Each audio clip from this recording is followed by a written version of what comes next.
orillas del río Bumbum nos encontramos con el ministro Freddy Yáñez en esta importante visita. Bienvenido, ministro, a este pujante municipio y a esta visita a nivel de todo el estado Barinas. Tenemos entendido que ha venido recorriendo también el tema de los desechos sólidos en Barinas y ahora en este conversatorio tan importante con todas las fuerzas vivas y las comunidades, las comunas y todos los entes que están involucrados. Quisiéramos que nos cuente sobre esa visita y sobre ese grandioso Plan Nacional de Reforestación. Bueno, en principio debo decir que estoy muy feliz de estar en Socopó, estar en Barinas.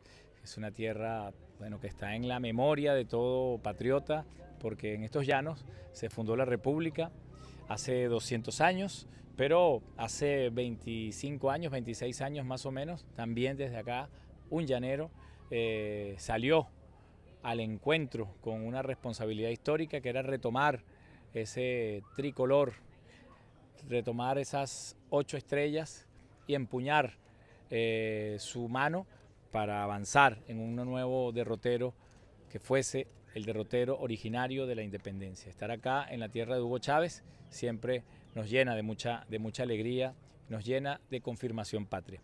Quiero agradecer principalmente al gobernador Adán Chávez, al alcalde Salvador Guerrero por este acompañamiento que han tenido con el equipo de ecosocialismo, que está cumpliendo una agenda de muchos propósitos. El primero de ellos tenía que ver directamente con atender la emergencia ambiental que se suscitó hace unos días y que hasta el día de hoy podemos decir que está en fase de liquidación y de remoción. Me refiero, por supuesto, al incendio provocado en el vertedero de basura de Barinas y que está generando una conmoción ambiental importante que estamos atendiendo desde el punto de vista técnico y acompañando al gobernador Adán Chávez. El día de hoy tendremos una reunión precisamente para abordar estos temas y ver cómo contribuimos a una mejor gestión de los desechos sólidos y de su disposición final.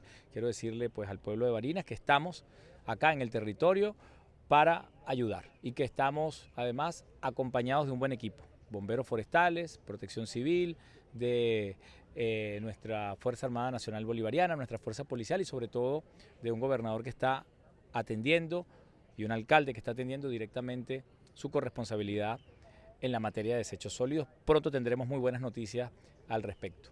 También la agenda de hoy tenía previsto la visita al vivero de Bumbum. Es un vivero extraordinario donde se están ejerciendo las mejores prácticas de siembra agroecológica y que está inscrito en el plan de reforestación más grande que se haya conocido en la historia de América.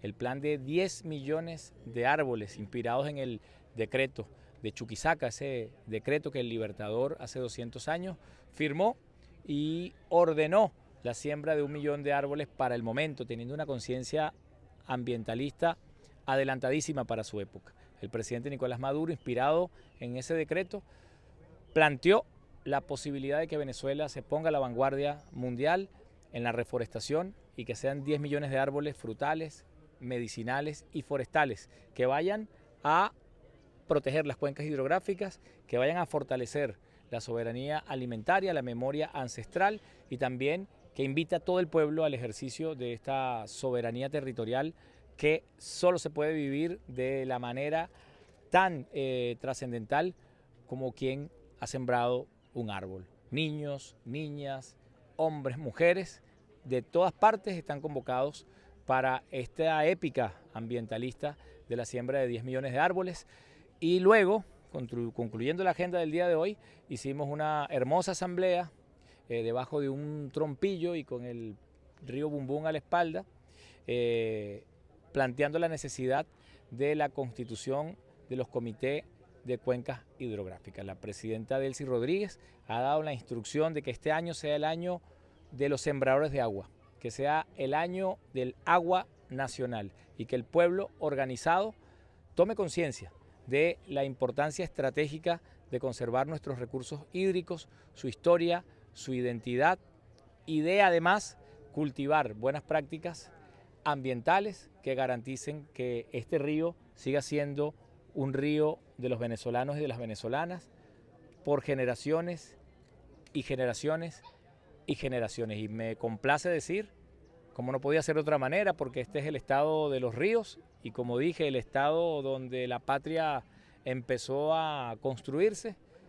Socopó y Barinas son el territorio donde nacen los primeros comités de cuencas hidrográficas. Bueno, eso nos complace muchísimo y sabemos que este vivero de Bumbún traerá o va a aportar muchísimo a este Plan Nacional de Reforestación. Barinas tiene una meta que no es cualquier cosa. Barinas tiene la meta de plantar 650.000 árboles que van a sumar a los 10 millones de árboles del plan Chuquisaca. Y nuestro vivero de Bumbún, que lo veo en excelentes condiciones, muy bien gestionado, ya tiene instalado por lo menos 400.000 árboles, 400.000 plantas que están en proceso ahora de germinación y que a partir del mes de mayo, cuando lleguen las lluvias, empezaremos a sembrar. Ya hemos identificado los bancos de tierra con el criterio de aquellas tierras que han sido deforestadas, donde hay una cicatriz, ya sea por tala indiscriminada o por quema o por algún impacto ambiental. Esas serán las prioridades para hacer allí la reforestación y marcar ese hito en la historia de este estado y en la historia de este país. Y quienes participemos de ella, digamos, siempre nosotros fuimos parte de la siembra más grande, del plan de reforestación más grande de las Américas, inspirado en Bolívar, en Chuquisaca. Así que, Barinas, tienes una meta muy alta, tienes una tarea muy alta. Esta no es una tarea del gobernador ni de los alcaldes nada más. Esta es una tarea tuya, barinés, barinesa, comunero, comunera, vecino y vecina. Vamos a salir a hacer historia sembrando. Y de todas las cuencas donde podamos, tenga su árbol asignado, su acreditación firmada por Héctor Rodríguez y Freddy Yáñez, donde al niño se le asigna esa responsabilidad, siembra el árbol, sembramos los espacios de árboles y podamos cumplir con este plan que es maravilloso. Este es el mismo plan de Sucre. Antonio José de Sucre sigue vigente. En su programa tenía como proyecto 1.500.000 árboles. Antonio José de Sucre y Alcalá. Y nosotros llevamos el nombre, tenemos un gran compromiso con el nombre que llevamos como municipio. Antonio José de Sucre y Alcalá, 1.500.000 árboles. Barinas tenemos la meta de 600.000. Yo le ruego a todos los que estamos aquí que esto no lo convirtamos en un acto más. Yo sé que el compañero Freddy, donde pone el alma, eso se hace. Yo quiero que, más allá de los protocolos ministeriales y todo eso, el cumplimiento, el funcionariato, el que nos ponemos la franela para el momento, podamos cumplir con este plan. ¿Nos comprometemos? Levanten la mano izquierda todos los que... Ese es el corazón. El corazón no está en la cordialidad. Dice que el corazón tiene cerebro. Bueno, nos comprometemos, ministro. Ahorita nos juramenta a todos aquí, nos ponemos al frente, usted nos juramenta. Si así lo hiciera, que Dios y la patria lo primen. Si no, que los demanden. Así lo vamos a hacer entonces con los niños. Bueno, eso por una parte. Y por otra parte, ministro, trajimos los camiones compactadores que el ministerio a su cargo nos entregó y que nosotros, gracias al Poder Popular, tenemos activos. Tenemos activos. Es una forma de rendición de cuentas. Ahí están los camiones, los maneja el Poder Popular. Y bueno, esos camiones se ponen a la orden, pues. Tengamos que hacer saneamiento ambiental, donde ustedes nos dicen.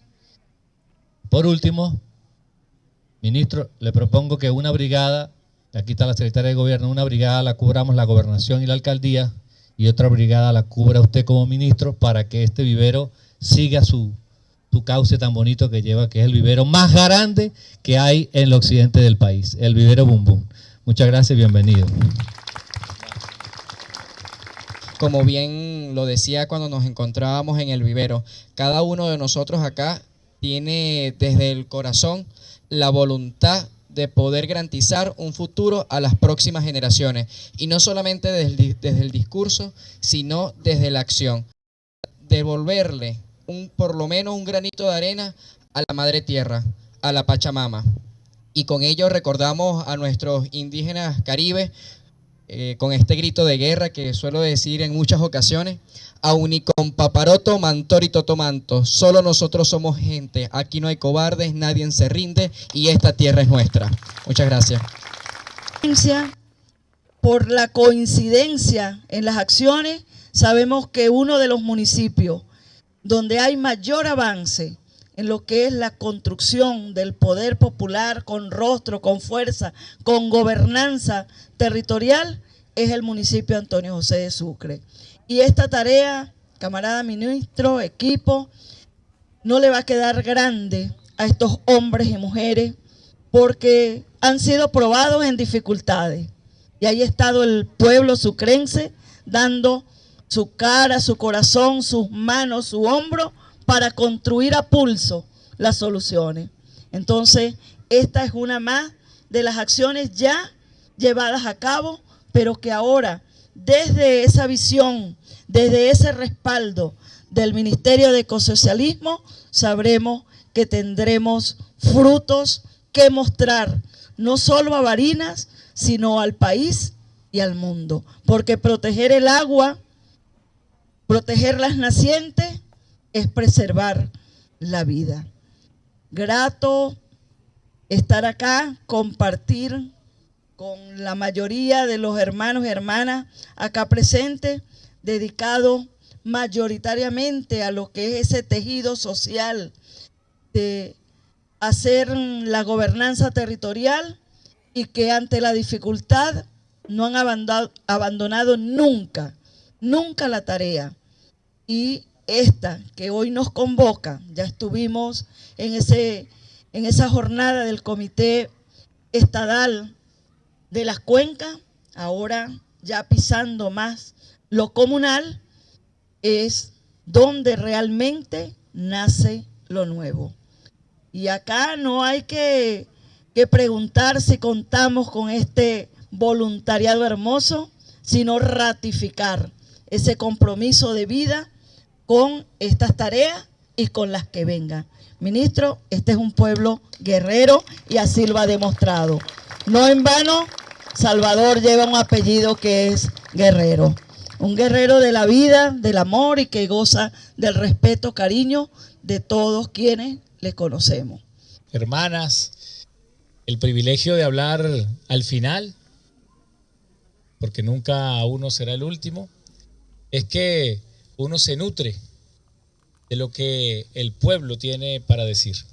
En realidad, cuando un ministro o una ministra o un líder sale al encuentro con el pueblo, debe salir a escuchar, debe aprender a escuchar. Y escuchando es precisamente como podemos construir los mejores procesos, las mejores políticas y las mejores obras. Puesto que las ideas con las que se construyen las obras, con las que se guía la política, son como las semillas. Ellas están allí, vienen de los árboles, generosamente caen y solo necesitan del sol, del agua y en este caso de los corazones que tenemos la disposición a escuchar y aprender. Estar acá en Socopó, con el río a la espalda, con este bello árbol de trompillo, pregunté el nombre, y con un auditorio como el que tengo acá, la Fuerza Armada Nacional Bolivariana, nuestra fuerza policial, nuestros hermanos guardaparques, protección civil, el pueblo organizado, los movimientos ecosocialistas, para darle nacimiento a la historia presente, la historia de un movimiento que se está reconociendo cada vez más en la causa común. Esa causa común es la vida, y esa vida en concreto somos nosotros dentro de todo lo que nos rodea, dentro de la biodiversidad que se está abriendo paso y que se ha abierto paso a lo largo del tiempo. Y nosotros somos una partecita de esa biodiversidad con una enorme responsabilidad. Se nos dio, vaya usted a saber cómo, vaya usted a saber desde cuándo, vaya usted a saber por quién. Se nos dio la posibilidad como especie de apalabrar nuestros pensamientos y con esa palabra de dominar de alguna manera ciertas artes, ciertas técnicas como la del fuego.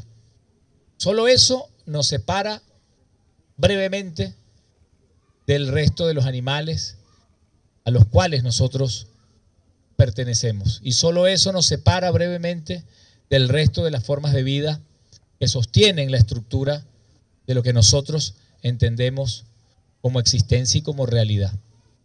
Eso somos apenas, apalabrados, sea por obra de una inteligencia divina, sea por obra de un proceso perfecto que a lo largo de la eternidad ha ido configurando el sentido.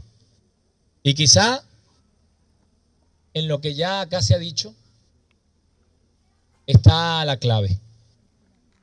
La formación, la educación desde una perspectiva descolonizada para cambiar la mirada que se nos ha impuesto desde hace más de 500 años, y es la de la equívoca idea de entendernos a nosotros como la especie superior.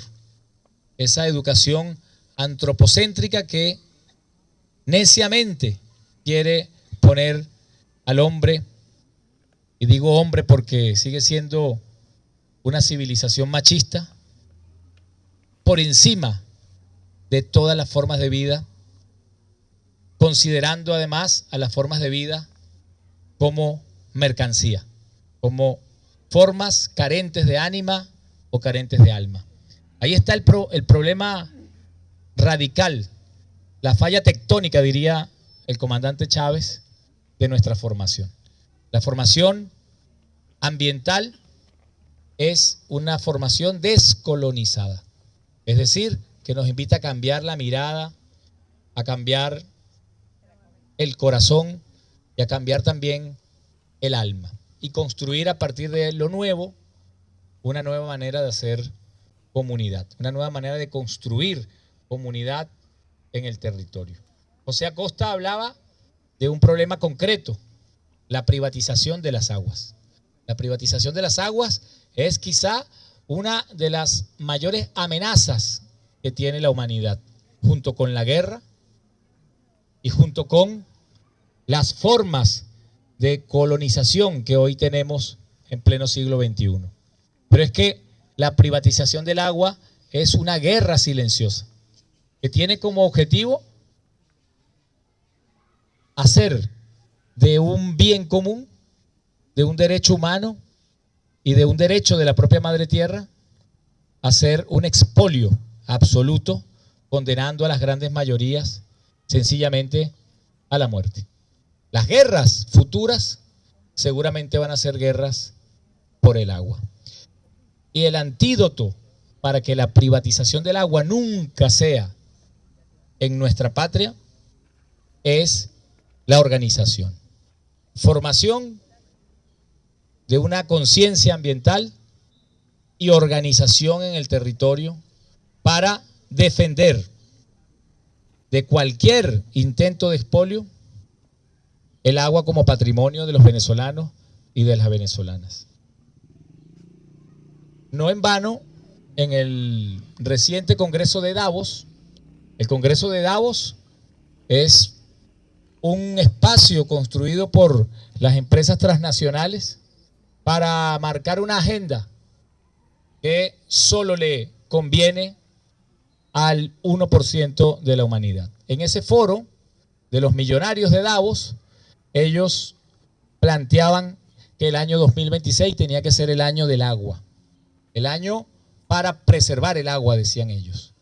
Y las sospechas y las críticas que surgieron en torno a este foro apuntaban precisamente a desmontar una agenda que, detrás de un aparente propósito común, no buscaba y no busca sino convertir lo que hoy es un derecho humano en un activo económico para la nueva industrialización tecnológica que tienen que saber ustedes, dependerá exclusivamente de la electricidad y del agua. Estamos hablando de eso que llaman inteligencia artificial. Digo eso que llaman inteligencia artificial porque si no tiene alma y si no está vivo, no puede ser inteligente. Pero esta industrialización, como la que ocurrió hace 200 años, es el nuevo desafío que tienen los pueblos para, desde la resistencia y desde la creación de sus propios procesos, evitar que se globalice una agenda que busca sencillamente despojar a los pueblos del agua. Entonces, la organización de nuestras comunas en torno a una agenda hídrica, a una agenda de defensa, de cultivo, de crianza, de querencia de nuestros ríos, de nuestros humedales, de nuestros arroyos, de nuestras quebradas, es sencillamente un acto de soberanía. Si nosotros analizamos el mapa de nuestro país, nos muestra poblaciones que están organizadas en torno al agua, en torno a los ríos. Somos seres, somos pueblos del agua. Por eso la presidenta Delcy Rodríguez, en el pasado encuentro que hicimos en Caracas de sembradores y sembradores de agua y de escuelas que cultivan el agua, envió un mensaje urgente. Y ese mensaje tiene que ver con entender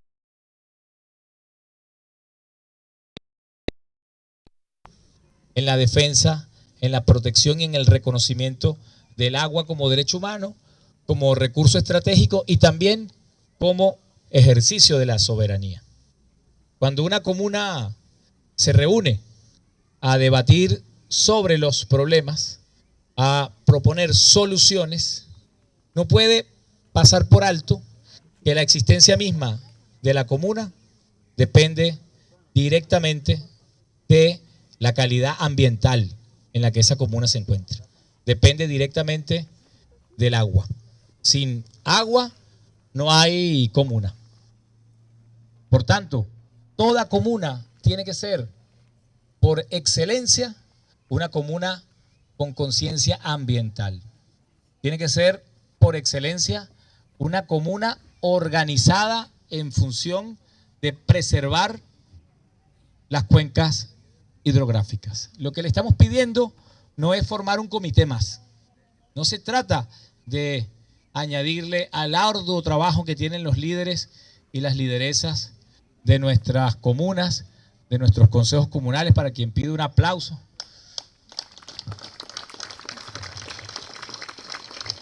Que ya extraordinario.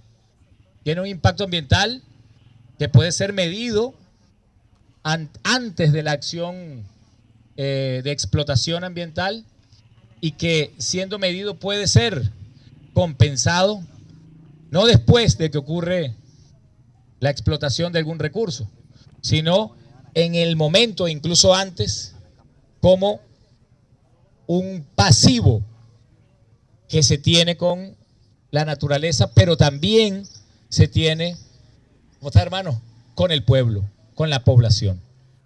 Nosotros tenemos derecho al desarrollo económico. Hay una ideología verde, hay una ideología dentro de el discurso ambientalista, dentro del discurso ecologista, que nosotros tenemos que saber identificar y que tenemos que estar en condiciones de criticar y desmontar.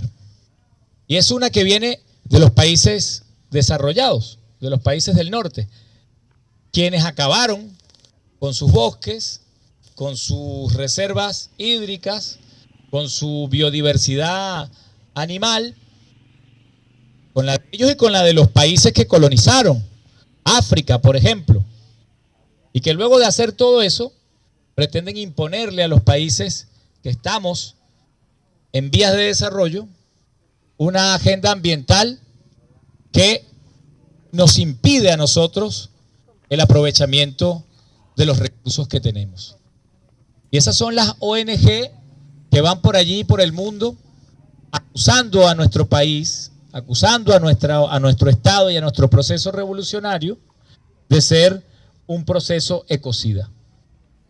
Entonces, detrás de ese discurso no hay sino la intención de impedir el desarrollo de nuestro pueblo, de nuestro Estado, de nuestra patria, imponiéndonos una falsa agenda verde y garantizando para ellos, para el nuevo expolio, nuestros bosques, nuestras aguas, nuestros minerales estratégicos, nuestro petróleo, etcétera, etcétera. Nosotros tenemos que saber identificar entonces esa forma colonialista de un supuesto ambientalismo y entender, por el contrario, que Venezuela, siendo una patria soberana que ganó su independencia en el campo de batalla hace 200 años y que ha venido sosteniendo esa independencia durante décadas dificilísimas, en momentos muy difíciles como los que estamos viviendo ahora, tiene derecho a aprovechar sus recursos naturales, conjugando los derechos sociales con los derechos ambientales. Sin embargo, el caso que nos plantea Luigi, tú vienes de Sosa, ¿verdad? De aquí. Pero en el municipio, pero en Sosa ocurre como en muchos otros lugares de Venezuela, que son pueblos ricos en recursos naturales como la madera, pero el desarrollo económico y el desarrollo y los derechos ambientales tienen que pasar necesariamente por los derechos sociales. Los derechos sociales, que son derechos conquistados y que son derechos que perfectamente pueden ejercerse teniendo conciencia ambiental. No hay contradicción, no debería haber contradicción en estos términos si tenemos una mirada revolucionaria, pionera en la defensa de los derechos sociales, en la defensa de los derechos culturales, en la defensa de los derechos educativos y en la defensa de los derechos ambientales. Pero tenemos que ejercer desde la conciencia, como lo planteaba extraordinariamente nuestra maestra Marian Ayala, entender que términos como el cambio climático no son términos exclusivos de los ingenieros ambientales ni de los científicos, sino que son problemas cotidianos, problemas que nos afectan en lo inmediato y que a veces pasan desapercibidos porque otros problemas urgentes quizá nos convocan y de alguna manera nos distraen. Hasta que nosotros no convirtamos el problema ambiental en el problema central, el problema del agua en el problema central, creo que nuestros esfuerzos van a estar dispersos en tareas que a veces nos desgastan mucho, pero que en lo estratégico y en lo esencial nos distraen. Ustedes tienen que proteger el río Bumbum. Eso es una prioridad y una responsabilidad absoluta, no solo para preservar la calidad de vida de quienes hoy viven en la comuna, sino también para entregarle en herencia a los que todavía no han nacido y tienen derecho a nacer y a contar con agua potable y con un río que tiene historia y con un río que tiene memoria y con un río que tiene un territorio. Luigi hablaba de un tema importantísimo que tiene que ver no ya directamente con las cuencas, pero tiene que ver con la manera como gestionamos el ambiente o cómo entendemos la riqueza natural para que allí pueda prosperar un proyecto de humanidad. La ideología de estos personajes es precisamente prepararnos a nosotros para un futuro apocalíptico, prepararnos a nosotros para que renunciemos de plano a vivir en nuestro planeta, para vivir en este planeta dentro de una patria y para vivir en esa patria dentro de una comunidad organizada. Tenemos 151 cuencas hidrográficas en nuestro país y necesitamos que las comunas que están organizadas en torno a esas cuencas entiendan que la comuna viene de una cuenca, es producto de una cuenca y depende de una cuenca. Tenemos 25 cuencas priorizadas en nuestro país, prioridades que están marcadas por diferentes características. La principal es porque sirven al consumo humano y necesitamos preparar las condiciones y las agendas para que esas cuencas hidrográficas sigan siendo patrimonio de los venezolanos. A mí me complace, me enorgullece y me parece casi obra del destino que los primeros comités de cuencas hidrográficas nazcan en el estado Barinas, nazcan en Socopó, que es un estado de ríos, que es un estado de poetas, que es un estado de historia y que es un estado de héroes y heroínas. Muchísimas gracias. Sigamos entonces construyendo los comités de cuencas hidrográficas. Muchísimas gracias al ministro de Ecosocialismo, Freddy Yáñez. Para Telesocopó, desde la localidad de Bumbún, reportó para ustedes Maggie Moreno.